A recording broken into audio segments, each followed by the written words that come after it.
আমরা খাবার দাবার কষ্ট হয়ে গেছে গো, খাবার দাবার আমরা রান্না বাই করতে পারতেছি না। আমরা একবারে আসলে নিয়ে গেছি ওইখানে মানে আমরা কষ্ট হয়ে গেছে গো, আমরা পারতেছি না, আমরা সহযোগিতা নিতে পারতেছি না, বুঝলেন। এখন আমরা মানে অনেক কষ্টের ভিতরে আছি। পানির ঘরের আমার তো দেখতেছেন, আমি ওখানে এখন বাড়িতে আপনার সামানাত্র বসাই আমরা এখানে আছি। আমরা দেখিয়ে এখন আমরা সহযোগিতা ঠিক করবেন, আমরা আপনারা দেখবেন, সহযোগিতা করবেন।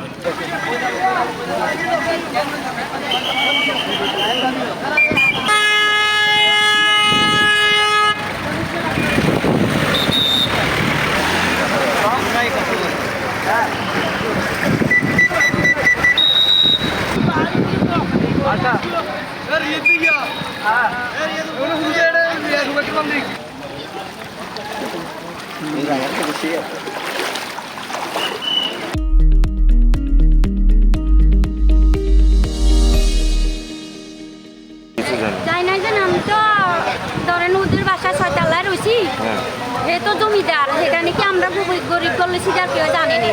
জিনিসটা অনেক রাস্তায় দিয়ে যার, স্কুলে দিয়ে যার, রাস্তা কেনে দিয়ে যার, আমরা তো পাইতেছি না। আমরা তো একজনের বাসা মানে আমরা আত্মীয় হয় আর কি, ওখানে উঠি না, হেরা দুটা খাবার। কালকে সারাদিন বাড়িতে এসে কোথাও কেউ কিছু দিব খাইনি, ওই রাস্তায় দিয়ে যা তোরা, ওই পানিও তো টুকছিল কালকে রাস্তায়। তো ওই জন্য গাড়ি সব এখানে লাইন দিয়ে এখানে দিয়ে গেছে। তো যারগুলো ইয়ে আছে তারপর আমার তো কেউ নাই। আমার একটা ছেলে আছে, ওই দিকে এগুলো আমাদের বাড়ির ছেলে সব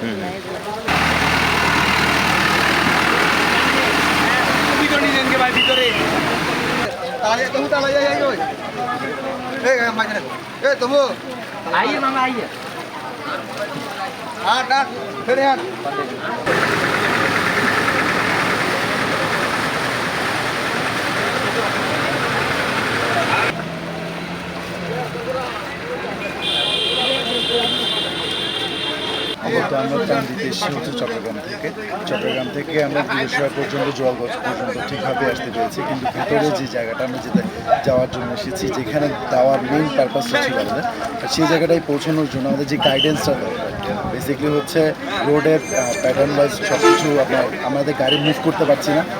আমাদের ট্রান্সপোর্টেশন ওয়াইজ হচ্ছে আপনার অত বেশি লোড নিতে, রোডের ব্যাপারটা আমরা ক্লিয়ার নেই। আমার নৌকা ক্রাইসিস আছে, আমরা চিরং থেকেও বোট ম্যানেজ করার ট্রাই করেছি, কিন্তু দেখা গিয়েছে যে বেশিরভাগ আপনার ফেনীতে চলে গিয়েছে। আমরা বোট ম্যানেজ করতে পারিনি, এবং এই বোটের ক্রাইসিসের কারণে আমরা যে ডিপ এরিয়াগুলো যেখানে এখনও পর্যন্ত ত্রাণ পৌঁছয়নি, আমরা সেই জায়গাগুলোতে যেতে পারছি।